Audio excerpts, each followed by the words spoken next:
All right. So I can't get on the internet, so I'm going to record this on my laptop. I don't know how it's going to go, but we'll try it. We're going to do Vygotsky because based on, there's three of us here. It's Chelsea and Dylan. And I will upload this later, probably when I get home and the world works again. We can't get on to start a high flex class, so I'm sorry if you were upset and spent a lot of time trying to get on. But we did get an email that said we couldn't really, that it wasn't working, so maybe you aren't wasting your time trying to get on. So we're going to talk about Lev Vygotsky. So we didn't really finish up Vivian Paley, but people are having a slow, it's like the tortoise and the hare approach to finishing Vivian. I'll probably have to open this stuff up again, but we do need to finish that. But there's no point in talking about it if I can't even print an article, and really you gotta watch the documentary and stuff so we can finish Vivian. But we're gonna go ahead with Lev Vygotsky, who's a theorist in our early learning theories made visible. One person doesn't have the textbook, so I'm gonna role model it. We'll read it out loud and figure out what we wanna write, what we wanna put on our content map, kind of like we were doing with Vivian Paley. I'm gonna start with the second reading. When you see the quiz, or when you see what the assignment is, you might be like, well, why are you starting with the second one? The first reading, each theorist, if you look in the contents, so if you look at the table of contents, which I have to say embarrassingly that a long time, probably as a student, I didn't look at the table of contents. If there was a foreword, I figured that's just more pages I didn't have to read. However, sometimes there's good information in there. So this book is set up like the content maps that I want, that I explained to you for Vivian Paley. And it's meant to have a section for each theorist and each area of development in children. So, what's annoying is if you're trying to access this at the library, it's not one chapter on Vygotsky. There's 4 chapters, and Vygotsky has a section in each, which if you weren't able to buy the book, you have to have the pages for each section, which kind of drives people crazy. But this is the best resource that I found. But I was just starting to say before I had started the recording that I'm rethinking some of that, because really there's one woman in this textbook, and early childhood is a field where women are the ones doing the, working with children, so they have the authentic experiences. Why are only men in this book? And Maria Montessori isn't in this book, and she's seminal. And I think I love Vivian Paley, so I think that the reason I chose this book is it has really good examples of early childhood classrooms. So it also gives us a chance to read about children and activities, experiences that they get to have in a quality early childhood classroom. So I have to decide, you're always balancing what's important. So just like Vivian Paley, and the reason this works for me is I'm a visual and kinesthetic learner. So for every theorist, I have this, content, what I call content map, which it looks like you can't see it on my thing. I'll have to take a picture of it as we do it. We're going to have the 4 areas of development in child development. Does anybody remember what they are? Social, emotional. Yep. Language, and literacy. Yay! Okay. Physical. Yep. It was the last one. Cognitive. Yep. Good job. And what I like to really recommend for people, either you turn the page or if you don't have gigantic writing like me, for me it helps me to think about, okay, this is what this person believes about how children learn. What does that mean about what the teacher should be doing? For some theorists, like Maria Montessori, like Vivian Paley, it's really like critical to have that section. And for others, it's not clear. Like John Dewey also has a lot for what the teacher should be doing. So to me, sometimes I could say that you should infer what teachers should be doing, but I know some of us just need it to be very literal, obvious. We should do it before we get to the quiz. So I'm going to start with the second reading, and you will find the readings that I'm referring to on an assignment that's posted that if you're like me, you cannot access right now. In fact, let me see. So these are the readings, and I'll put them on the board so we don't have to keep looking. I'm going to start with 50 to 52, I think it is. And then 105 to 107, 107, and then 172 to 173. So they're really short, which is nice. And then there's a 17 to 19. And I'm going to skip 17 to 19 because oftentimes, so the first 17 to 19 is kind of like this general introduction. And it would be better to do it last, I've found, after doing this a while. Because sometimes people just decide that the general, like 17 to 19 is enough, and they really don't get enough information. And so the reason I had people trying to look at,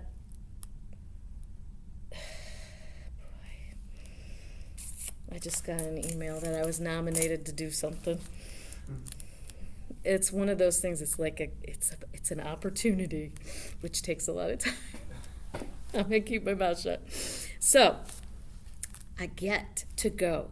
Yes, I'm remembering this. So if you look at the contents, then you can see where the logic comes in as you look at it, which is why I was pointing it out. So, the first section, part 1, is really like general introductions to each theorist. Second one is the social emotional development. Third one is really more of the cognitive, and I told you this textbook, they just started really emphasizing literacy and language as a separate thing, because it is cognitive, obviously, but it's so important and critical to how children do with the rest of the cognitive that they've decided to have it as a separate area. And we used to put social on one side and emotional on the other. And that was always unclear for students because they're like, aren't they related? So now they're doing what we've been doing for a while. We have social, emotional, cognitive, and physical. We really know a lot. This is the first semester I've been doing that literacy learning in here. A lot of times I just do it because it's something I have a specialty in for my master's, but I really wanted everyone to get, sometimes you need it in black and white to get a real understanding of how literacy and language develops in a child and how really amazing children are at learning, even as infants and as toddlers. And I think that text does a really great job of showing you the complexity. Like I used to have this young woman, I can't remember her name, but I used to make a really big joke about it, and I think it annoyed her. Because she once said that babies, like little babies, are just like a bag of beans. They don't not learning anything. It's like, just my bag of beans. And I'm like, oh my God, why are you going into early childhood if you think infants are bags of beans? I know. I was like, maybe you should make a different choice. Anyway, I used to say every class I used to drive her nuts. Anyway, we won't go there. She hugged me before she left. This book really shows just how much a child is learning from day one. It is implying how much they're learning before they're even born, but it really does a nice job of showing how different it is, infant to pre-K. And we do cover through second grade in here, but that's way in the weed. Like, there's so much you would have to go over. That's something if you transfer and you're teaching in a public school, you will take an entire course or more on how this literacy thing evolves in elementary school. We'll touch on it a little bit. And now there's really a lot of controversy once you get into kindergarten, first and second, as to how structured it should be, which is always the debate. Because how much are we going to kill learning for children, right? Maybe we'll make them do 20 dittos a day. I don't know. But science of reading is this big thing where it's a really extreme phonics instruction with drills and skills. I'm not a fan. It's something that I think some children need because of the way their brain learns, but I think that most learning should be individualized and that it shouldn't be cookie cutter for everybody, because then you have children who feel like they can't keep up and you have children who are bored out of their minds and you're like just teaching to the middle or the bottom. And it doesn't always make a lot of sense. So that is not so much in here, but we can make some inferences, and I'll try to pull out from you what you remember from what we read. Some areas like, Paley, we talked a little bit about the literacy development. As you finish all the Paley resources, we'll talk more. Montessori, she has a whole philosophy on how it develops, and it's slightly different. A little bit, it's actually greatly different. It's interesting. I actually am really intrigued by it. But I won't mess up your brains and put it in your head right now. And then the others in here are more, their ideas about education are general, so you have to kind of infer. And we will try to do that. So Lev Vygotsky is who I was thinking I've always kind of modeled my teaching on. He's definitely, like, if you go into like childhood ed and adolescent ed, he'll be one of the main ones that you would learn about. And John Dewey is a big one. But early childhood, it doesn't make as much sense. Yet, to me, I don't know if he's the first one I really learned and really felt a connection to. He's something I find that I do a lot of the stuff that he seems to say. So the only way I know how to do this is to really, if we all had the book, we would read it and then discuss it like we were doing Vivian Paley, which I could give Chelsea the book and then we could talk about it. But I was going to read it out loud, if that's okay. All right, so this is I'm starting on page 50 to 52. Lev Vygotsky on social emotional development of young children. Vygotsky's theory emphasizes the significance of knowledgeable others, culture, language, and play. So one thing you want to start getting used to is each theorist is going to have certain words or certain things they emphasize that they're known for. One of them, in terms of how children learn, is a knowledgeable other.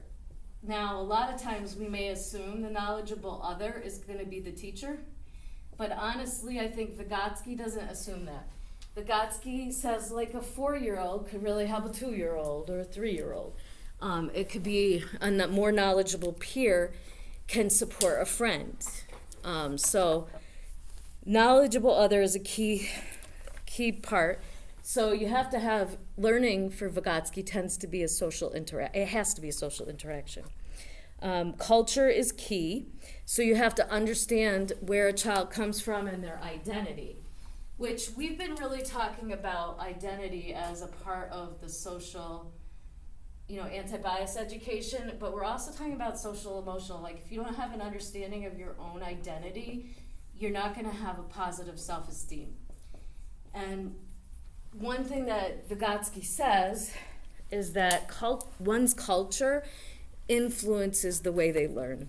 And if we ignore it or disrespect it, it can impact a person's ability. Like I'm always saying a child should feel seen. That's going to make a child not feel seen. Just like with Grace Lynn, when she talks about feeling like there weren't books that she was seen in and being told she can't be Dorothy because she's Asian. So making sure that your community in your classroom makes each child feel included. And we've sort of touched on different ways to do that. And then it talks about language and play. Children learn through play. So this is all in the first sentence, which obviously I know a lot about Vygotsky, so I know what to write down. So I'm going with it. But I know if you were reading one sentence, you'd be like, let's keep going. All right.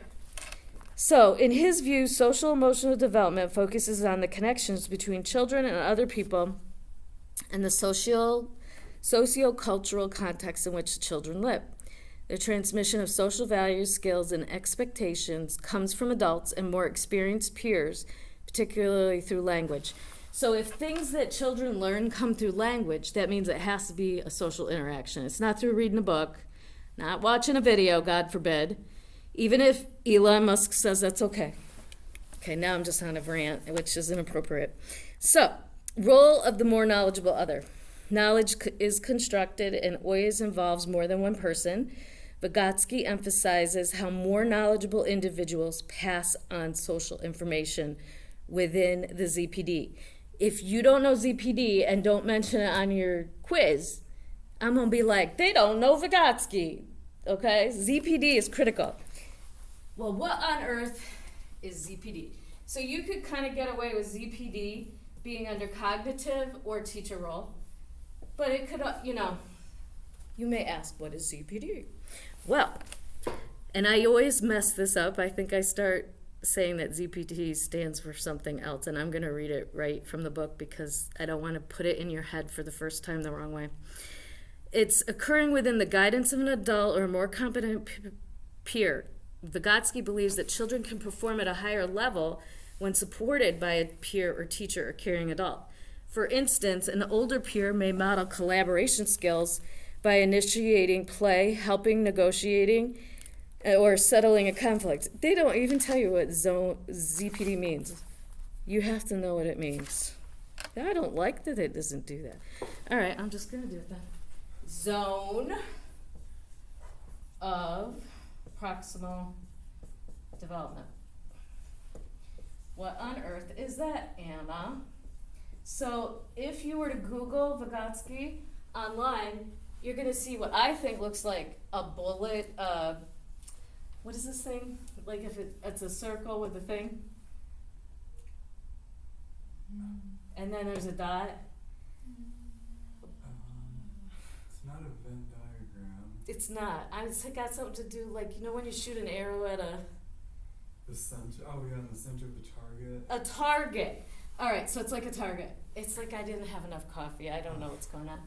All right, so this image will be there. And so what teachers are going to do if they're Vygotskian is they're going to observe a child and figure out where they are, meet them where they are, and once you know where a child is, then you're going to go out like this. You're going to take what they know and you're going to branch it out.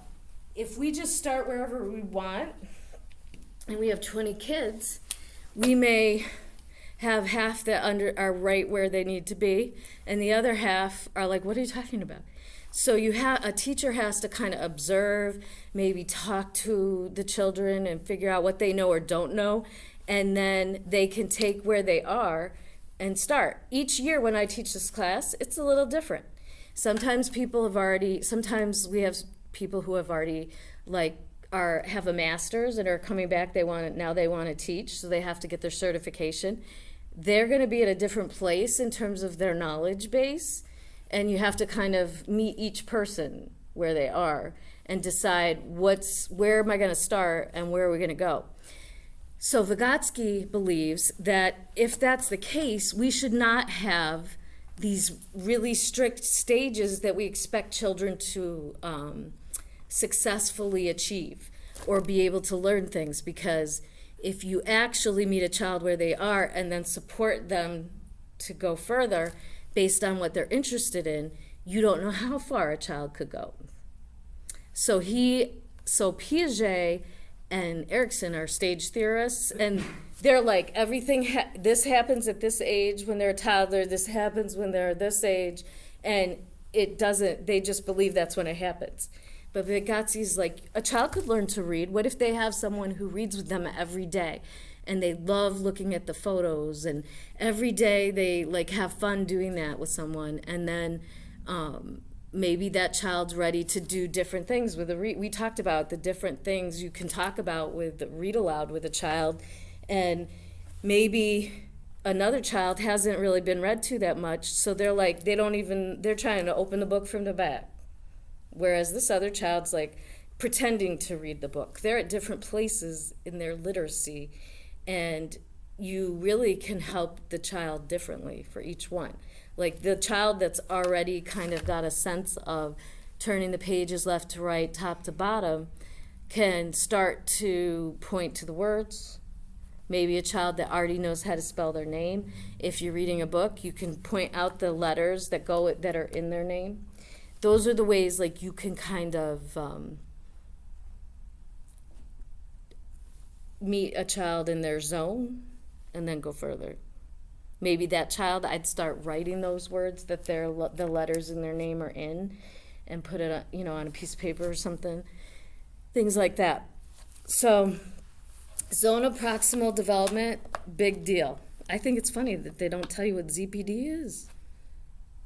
Well, at the child care center, that's what I do with some of the kids. I'm like, how do you spell names? And I usually do what you're talking about. And then, do you know which kids can kind of do it and which can't? Actually, they all pretty much can do it by now, because at some point, one of them was trying to write my last name, but they couldn't write a T properly. So I had to help them with that. But now, I would say.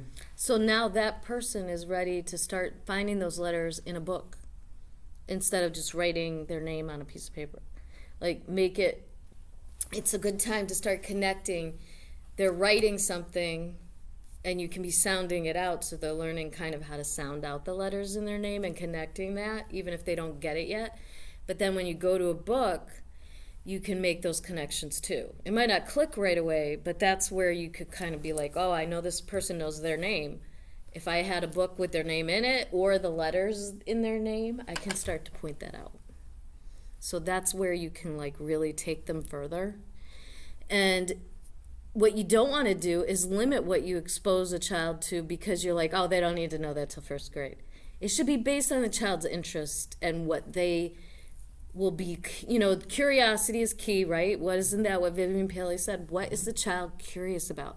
And what they're curious about, then you don't know how far they can go. A lot of times I think we bore them. Like Vivian said, it's like they're almost waiting for me to stop so they can go back to their play. So if you can tie it into their play, it's going to be so much more, that they can develop from. And that a lot of times in school, we're like, we'll let you play later, as a reward. But yet everything we know says that children learn through play. So why are we doing that? It's very strange. All right, so culture and social interactions. Vygotsky argues that culture and social interactions have a profound influence on a child's development and are the main influences that children use for constructing knowledge. He believes development cannot be separated from its social context and the social interactions, determine both the content and the process of the child's thinking. So this is what I was talking about. He's a constructivist, and we're going to discuss this. Some of them are going to be stage theorists, some are constructivists. Constructivists believe that knowledge is constructed in a specific way. Vygotsky believes that knowledge is constructed through social interactions. So that would mean that even though maybe a child playing alone could be learning something, if you have a social interaction, talking about it, touching it together, working on it together, that's going to make it process differently.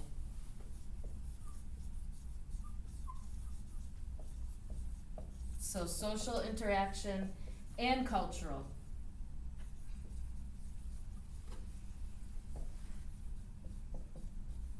So a sense of belonging to the community and having it be a collaborative thing in which people are talking about stuff, that's going to be how how children learn.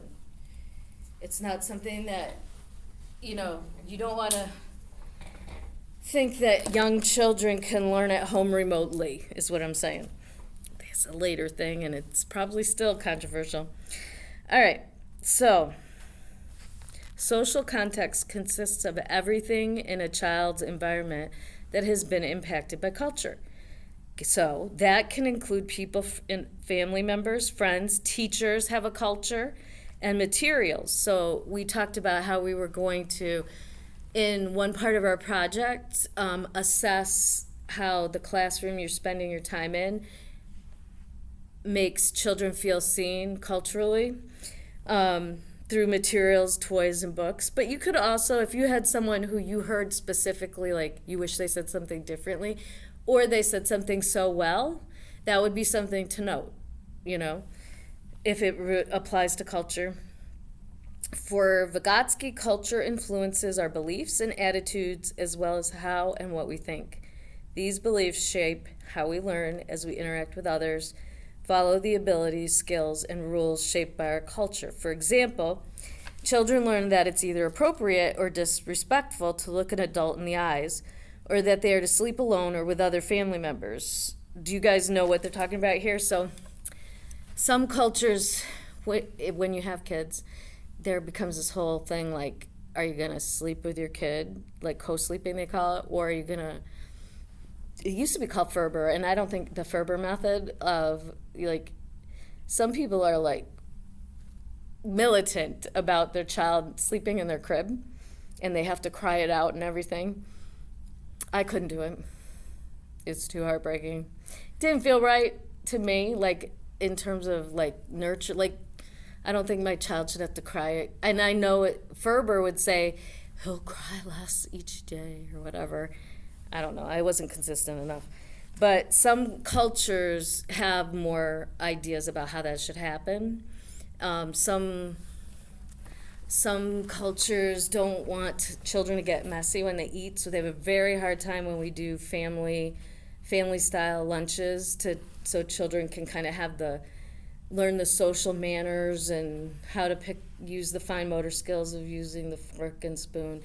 And, you know, actually my own kids are not, well, Lana and Wallace, they haven't really given Rosie a lot of freedom to like really, like I just put food in front of them and I was like, yeah, I'll give you a bath after. But it is messy and really messy. It's kind of nice not having to clean all that up all the time, right? So they've been better about waiting. And maybe also, honestly, it's been so long since I had kids, maybe I didn't do it that early anyway.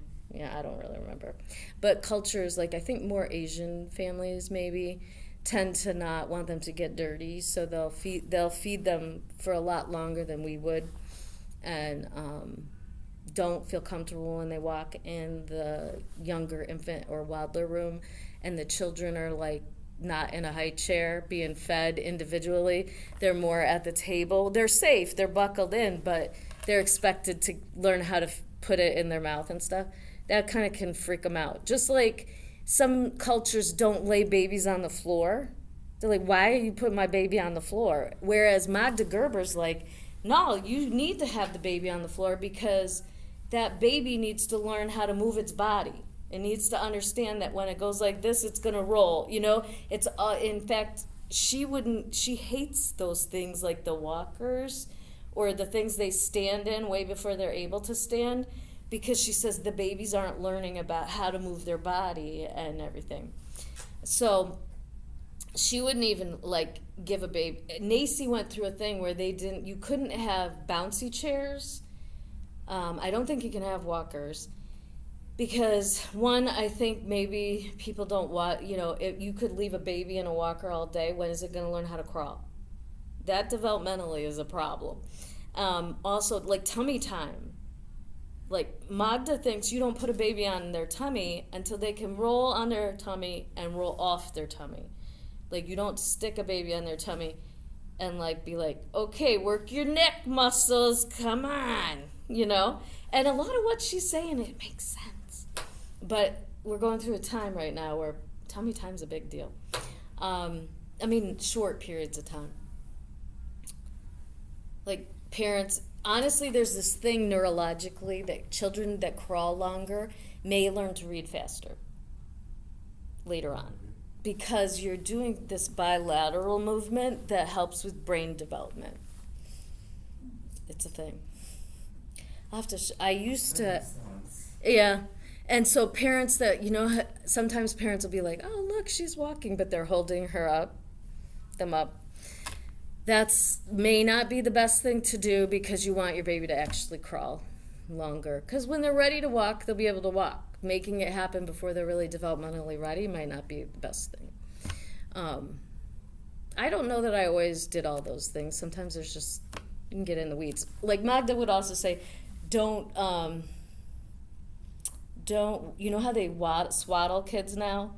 Like, okay, when you put your baby, you swaddle them so they can't move. Like they're back in the womb because that'll make them feel safe. She's like, no, you should not do that because a baby should be able to move. And she says in her book, we do read a book about this in Infant and Toddlers, and she says, if you wouldn't want to be swaddled, don't swaddle the baby. I kind of get it. So that's one of those things. So I think culturally, those are the things they're talking about. There are some cultures, and I don't remember which ones, where, like, if I'm looking someone in the eye, they think it's disrespectful. Where I think it's more respectful to look at someone when you're talking to them instead of looking over here. Because sometimes when I think, I look over here, but then I'll still be talking to somebody over here. But it's because I'm, like, thinking through something. Some people wouldn't like it. So knowing the cultures in your class and the way families, you know, sometimes it's not like specific to an ethnicity. Some families have traditions that may not be like, oh, that's Italian or that's this. It might just be, in our family, this is what we did, you know. We need to broaden definitely this idea of culture. Culture is your classroom community, it's your family. It may not fit into some kind of, you know, whatever guide, you know. Social development and language. Social development is always joined with cognition and language. In his sociocultural theory, Vygotsky states that humans develop tools and strategies while they interact with their social environment. Vygotsky asserts that language develops from social interactions for the purpose of communication. It is through social and language interactions that more knowledgeable people teach less knowledgeable people the information, values, and skills that are required to be a part of the community. And I think if you read some of those scenarios like in Paley's, and you'll see in the scenarios for Vygotsky, you can see how when they're doing pretend play, they are figuring out different things. Maybe roles they saw at home, or even roles within the class, who has power, who doesn't, you know, things like that. Let's see. Teach less knowledgeable people the information, values, and skills that are required to be a part of the community. Language is also the main tool that supports children in expressing their feelings, needs, and ideas to navigate their social environment. So that's interesting, and that kind of feeds into the fact that this is up here, right? So the development of language and literacy, or our ability to communicate,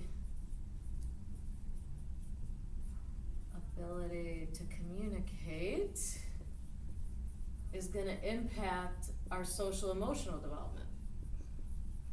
And we see this when we have toddlers who are biting or getting very frustrated because their language doesn't yet meet their ability to process their frustration, and they can't express it the way they want to.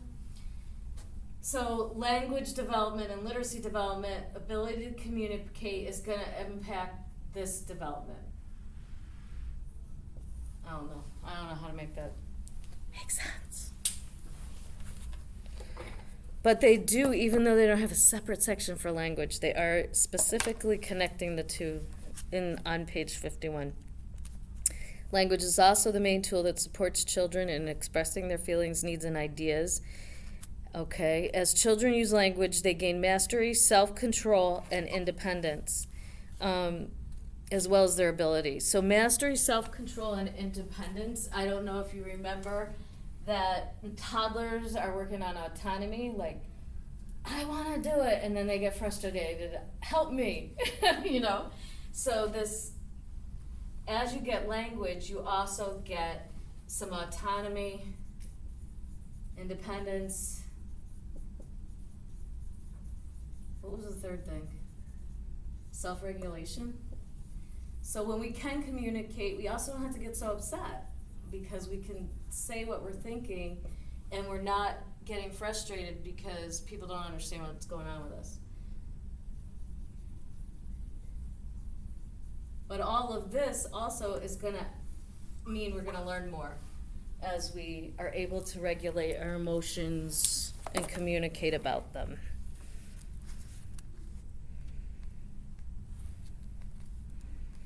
When Vygotsky refers to as private speech, is commonly used by preschool children as they talk out loud to themselves while playing. This is something to write down too. Have you ever heard this term? Do you guys talk to yourselves? Maybe even in your head, you talk to yourself, right? So sometimes when I'm doing something, especially as a person with ADHD, I'll be like, first I gotta do this, and then I gotta do this, and then oh, I forgot to do that. And it's like, who are you talking to? I'm talking to myself. So children also, this is a way that teachers, why it's so important to observe and listen. Children do private speech a lot of time during play, and if teachers are able to listen and aren't busy telling people what to do, they might learn a lot about what is the thinking. And that's gonna help you match what children are interested in, or if there's something that you could support them in.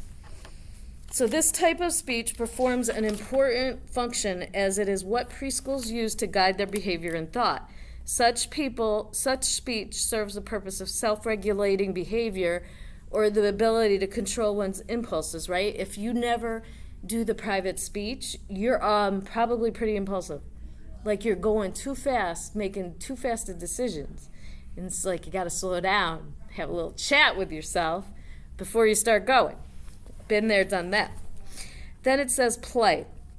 Vygotsky's theory reveals the importance of play in gaining social emotional competence. So some of our constructivists, well, Piaget is a constructivist, but they don't learn through social interaction, if you believe what Piaget believes. Vygotsky believes it's all through social emotional. So, but yet that means playing is with other people. The play of preschoolers shifts from being object-oriented at age 3 to being socially oriented at age 4. Young children may say they are playing house, but their focus is on the objects they are playing with and what they can do with the objects. As children get older, there is a context for the social roles they are enacting. They create imaginary situations as well as negotiate and act out roles. That's why I was telling, I believe it was Macy, it might have been Eliza, that a toddler needs that narration because their play is with objects. They're still building their foundational vocabulary. They're still labeling the world and growing that base. And when they get a little older and they're not just doing the solitary play or the parallel play, then they are going to move their language from identifying the world to, I told you I don't want you to take my toy. That makes me mad. So, something's going on because somebody's trying to access, the TC3 is trying to access my computer. Lovely. So, okay. For Vygotsky, make-believe promotes social and intellectual abilities in children. Now, we will discuss this with different theorists, but pretend play also is critical for language literacy because we want children to be able to think abstractly. I'll wait for another theorist to really, I think it's more of a Piaget word, but it's called symbolic representation. Pretend play provides this ability for children to imagine things that aren't like black and white or something they can touch. And you really have to have that experience and skill to imagine in order to be able to read. Because reading is a complex, abstract thing that, we can kill with like a lot of phonics, a lot of flashcards, and a lot of dittos. All right, so that's the first. That's 105. No, it's not. It's 50 to 52. Okay, so that was their social emotional section. That's just one section. There's still 3 sections. Okay, let's go to 105.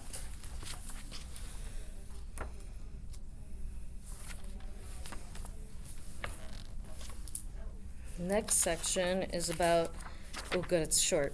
It's how children's play improves learning. So also, since we have that physical, maybe some actual play is physical movement. So maybe we can put something there, we'll have to see. In his sociocultural theory, Vygotsky contends that children's cognition is promoted and guided by older and more skilled people, supported through cultural tools and developed through play.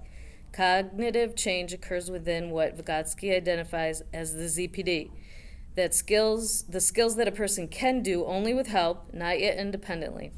He suggests children show higher functioning cognitive skills such as problem solving or symbolic substitution, using an object to represent another when supported by a more knowledgeable other. For example, a child who is unable to create a bridge with wooden blocks may, after receiving a suggestion from a peer, be able to solve this problem by scooting blocks closer together.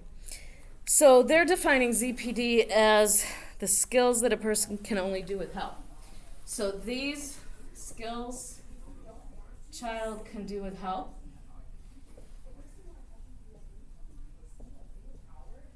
And then what you want to do is see where they can get pushed to with help. So this is what the child can do, and then what can the child do with help. Now, once this person, a more knowledgeable other, like this kid, you'd say, well, how are we going to get stuff from here to there? And somebody says, well, build a bridge. And then the child's like, I don't know what the bridge is or how to build a bridge. And then, so the 4-year-old tells the 3-year-old, I'll show you, right? And then the child knows that.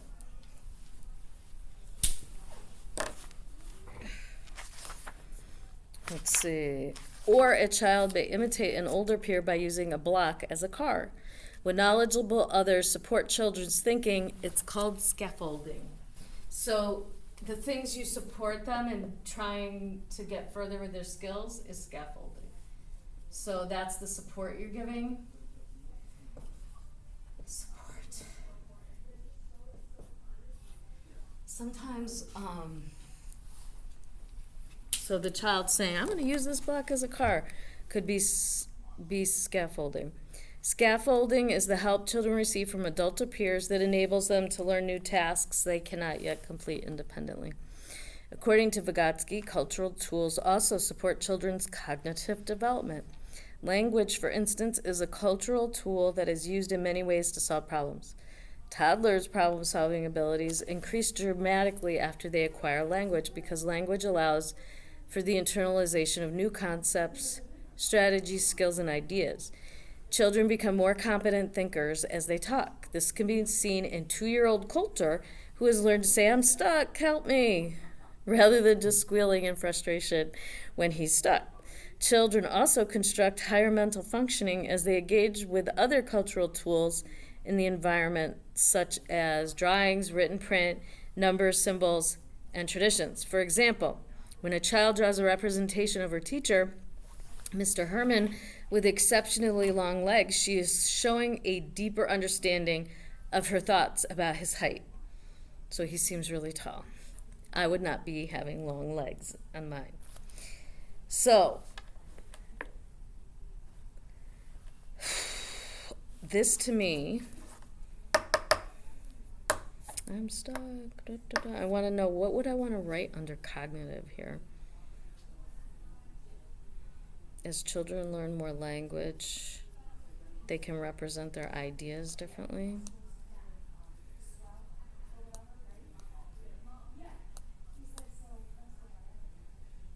They can also construct higher. So it also seems to me that by using different drawings, print, numbers, symbols, that can help them construct knowledge too. What do you guys think? How can we do that? Can we write under cognitive construction? So language development supported by, seems like representations like drawings, Yeah, I like that. buildings, That works perfectly. image development supported by different representations.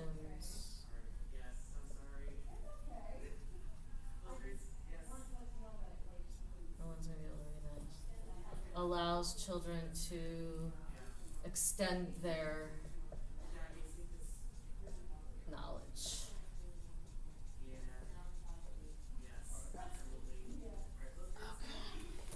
So that's why sometimes if you're in a really good classroom, you'll see teachers be like, oh, I love that building you did. Let's draw it.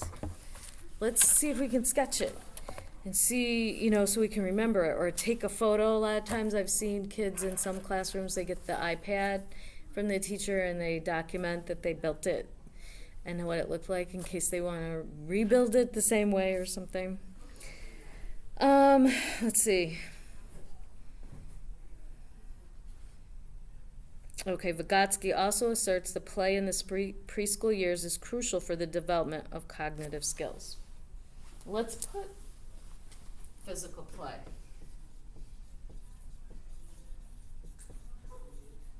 Just because it is under physical, so actual playing, it says, when children play, they use cognitive skills to create imaginary situations, take on and act out roles, and determine rules for participating. For example, children playing restaurant take on different roles than children playing pirates.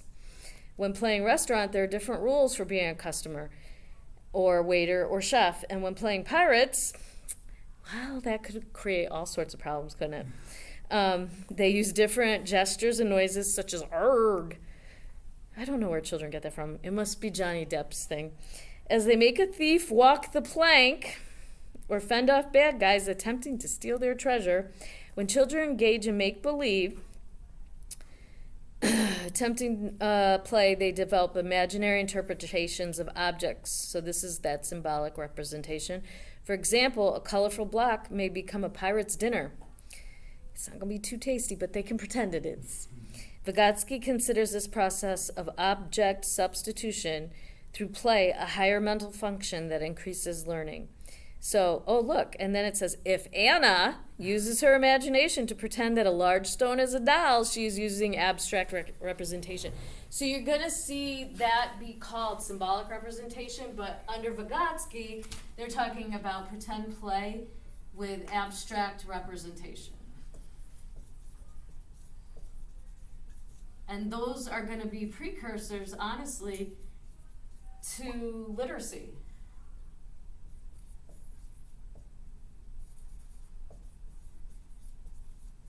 And a lot of times, like, that's when parents don't understand, like, they'll say, but you're not doing any school well. But if you actually have the understanding and knowledge of child development, you can explain how pretend play helps children later with their literacy. Because sometimes parents will be like, how come they didn't, what did they make today? What are you sending home? What did they, you know what I mean? But we need to be knowledgeable enough about child development that we can share with them all that their children are learning through the play, so that they're not like, somehow the school isn't serious enough or something. It's just really about education. All right, so that's 105 to 107. Let's check out 172 to 173.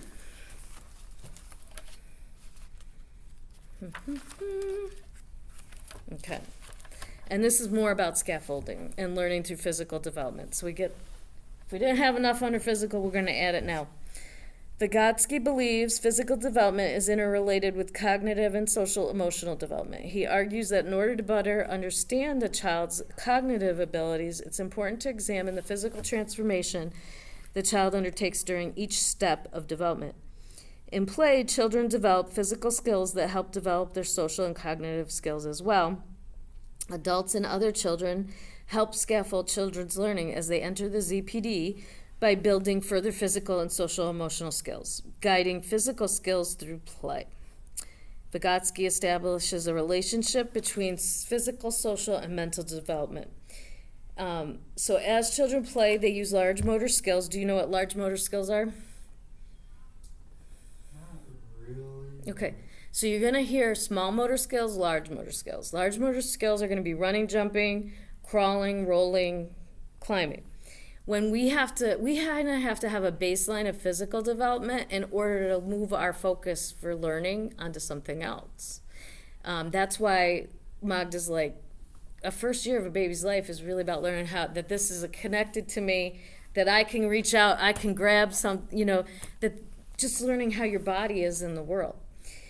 But once you learn how to move your body and play, then you can learn all sorts of different things. So children learn to master pedaling a tricycle, throwing a ball, climbing stairs.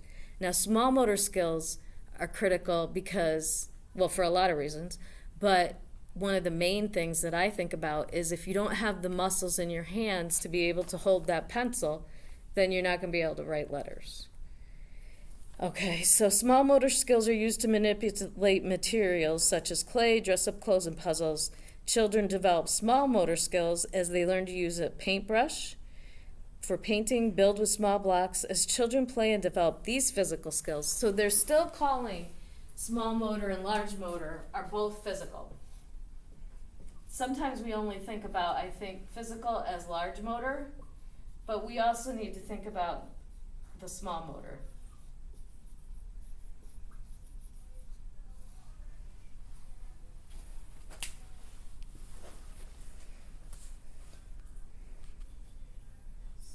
So large motor, like you said, is like running, climbing, and stuff like that. So small motor would be kind of like writing and. Well, it's also eating.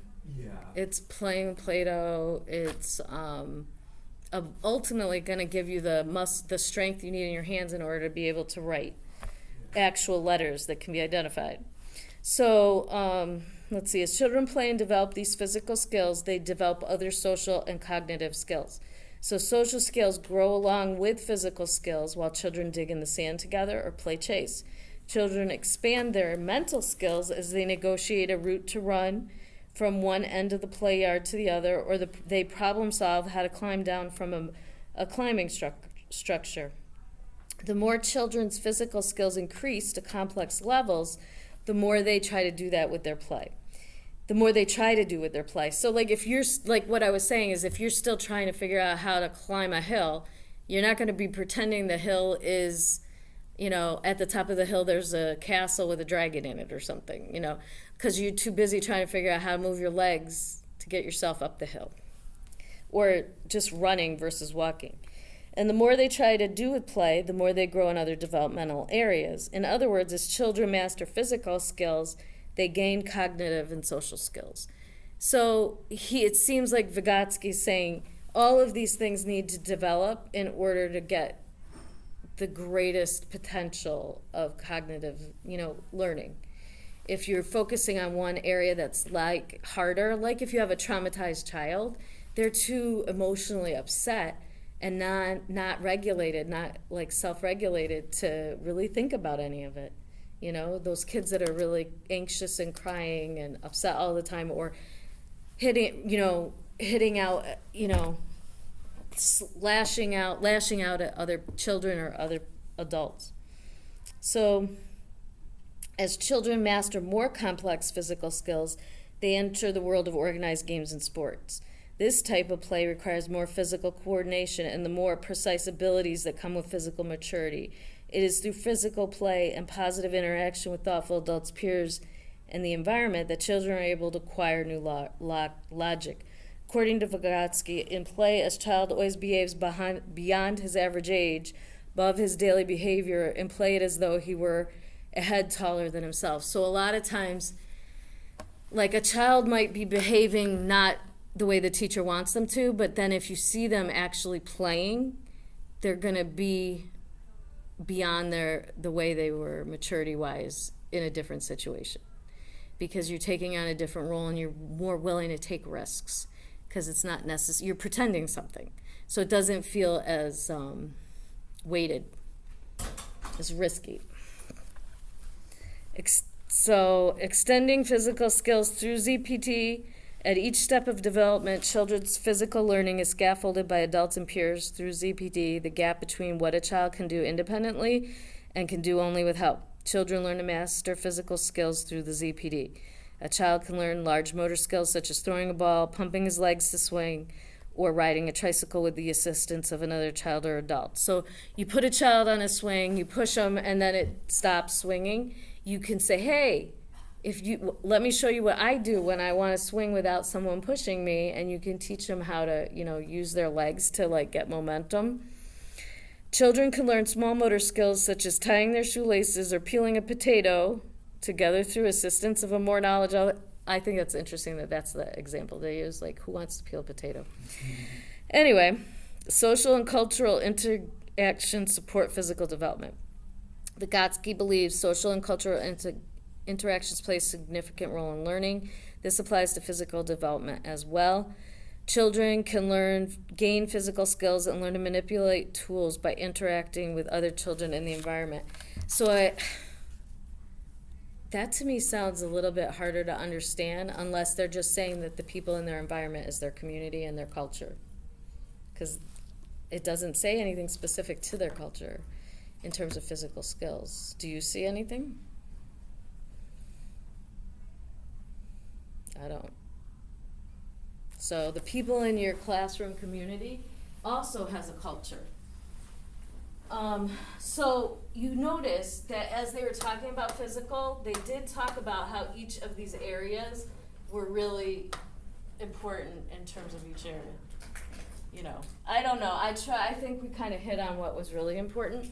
So that's this. So then what I recommend is going and doing the first one, and you can see if you feel like you really did cover everything, because that's kind of, if you don't do the other ones, then you miss stuff. But this one is really not that much different. It's like the overarching. So there's two thoughts. You could start with the overarching and then fill in the details as you read the other areas. Sort of like to go to this one last and see, did I get everything I wanted to, or did I miss something? So this on 17, it's really the overview of his theory. Vygotsky was an educational psychologist who introduced sociocultural theory. This theory asserts that children's cognitive, language, and social development is enhanced by their social cultural environment.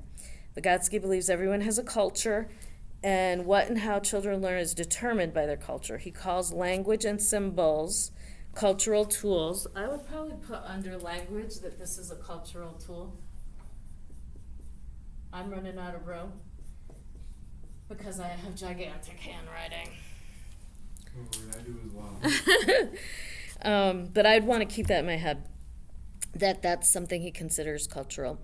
Tools such as language, signs, symbols, numbers, and pictures.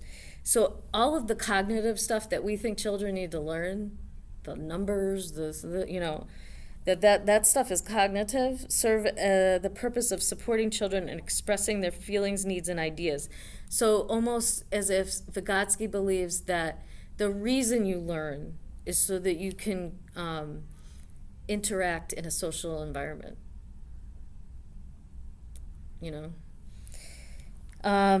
So it says supporting children and expressing their feeling, needs, and ideas as they navigate their social environment.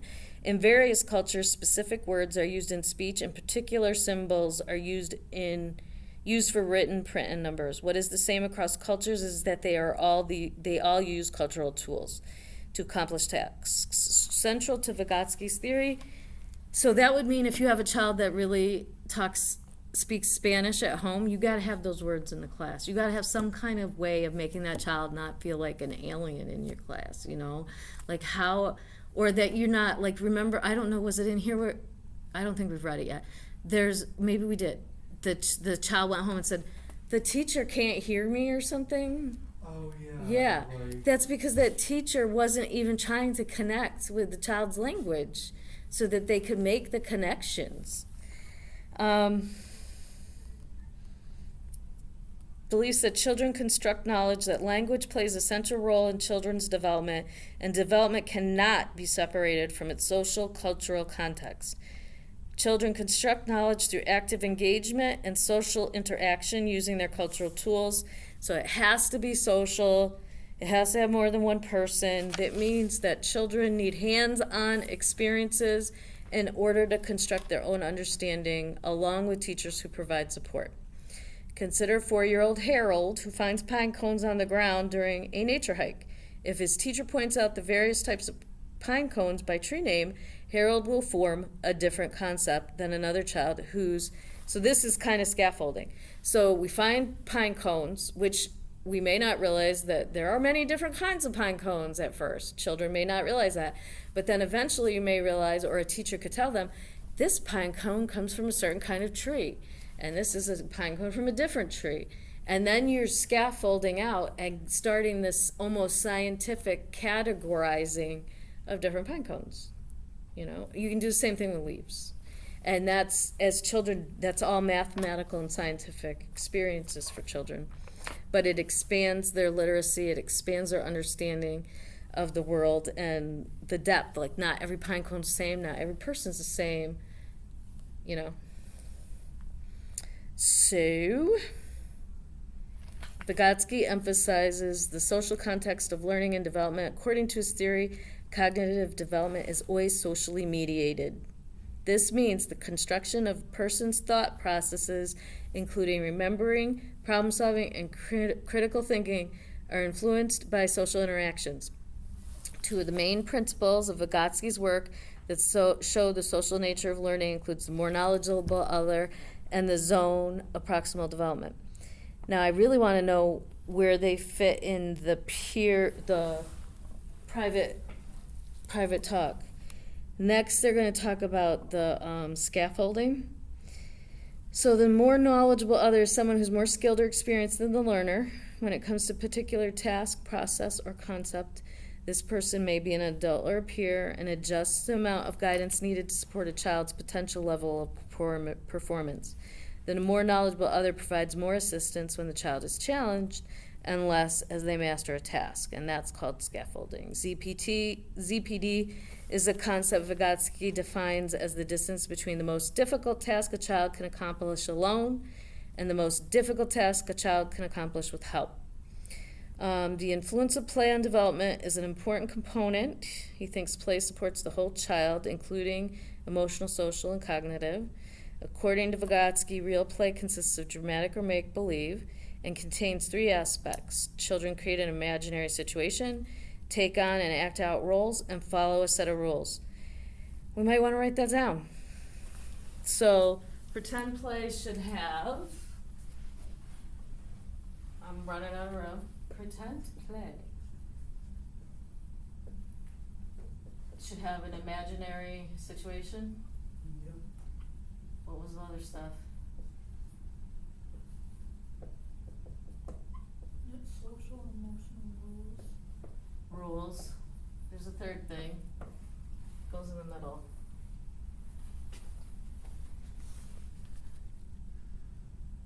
Imaginary, take on and act out roles.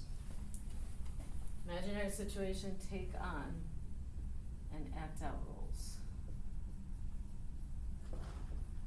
Okay. All right. So firefighters have to have certain rules, different rules about how to behave if you're pretending to be a dog. I can see it. Interesting. Let's see. Okay. All right, so I'm gonna introduce the next thing. I don't know if you can tell me, well, we can't get online, so we can't check it, but, so the next piece of this, so you're gonna turn in your content map as part of your quiz. And each theorist has a quiz. For Vivian Paley, it's just the content map, because we weren't gonna do the scenarios. We're scaffolding. So we just really went through Vygotsky. We're not always gonna go through it all together, I don't think, but I wanted to do that. And then next you're gonna go, and there's gonna be pages after for each theorist that is going to give you a scenario. And you go to the scenario, and you're going to say what you see in the scenario that connects to what we've learned about his theories, about how children learn. So this is where people also get, like, sometimes I'll just get someone who'll be like, well, this happened, and that. What I want you to do is say, when you see something that reminds you, like, oh, this teacher's being very Vygotskian right now, you want to list specific things in the scenario that are definitely influenced by Vygotsky, and you want to list those, but then you want to also say in a sentence why you listed them. So if there's pretend play in the scenario, you might say there's children and they're all playing and they're pretending to be firefighters. You would say something about how Vygotsky believes that knowledge is constructed through pretend play, that does these take on a role, etc. And then you will say, in this scenario, the children are pretending to be firefighters. Maybe there's a child who takes over a lead role, is leading it or whatever, or they have, a fire occurs and they have the bell ring, so you can tell that they're, following the rules to get into their fire truck and go save people.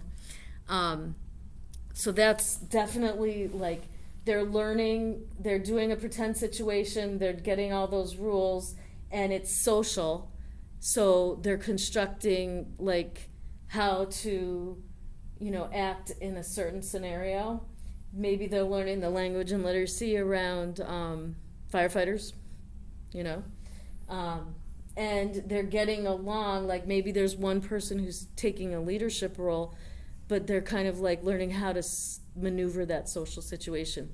A lot of times I say that you should try to have 3 details from each scenario and then 3 connections. So like some things I look for each, you don't have to do them all in each scenario, but I would want to see scaffolding or ZPD, the thing a child can do alone and what can a child do with support. Private speech, maybe children are talking to themselves, or maybe you have a knowledgeable other, older child is saying, oh, let me help you get your firefighter outfit on or something. And you come up with 3 connections that we talked about here. Maybe it's how the teacher's acting, maybe it's, there's cultural tools, so maybe you see something the teacher does that makes sure everybody's included, but you take 3 details from the scenario and 3 things from our content map and connect them in complete sentences. Now, people usually get really anxious about it, but I just want you to turn it in and try, and then if we don't get it right the first time, we'll revise it. Okay? So I think we've gone through a lot today. We went through all the Vygotsky. So I'm going to look at the date, but I'd kind of like you guys to try your hand at the scenarios for Tuesday, and we'll go over them together, and we'll grade them. I'll grade them after, but if we think there's a lot missing or that we need to add, then you can add it. We'll have it turned in Tuesday night. Okay? Even if my date is different, I'll change it when I get home. Although if I forget, could someone remind me? Because you know how I am. I need a more knowledgeable other.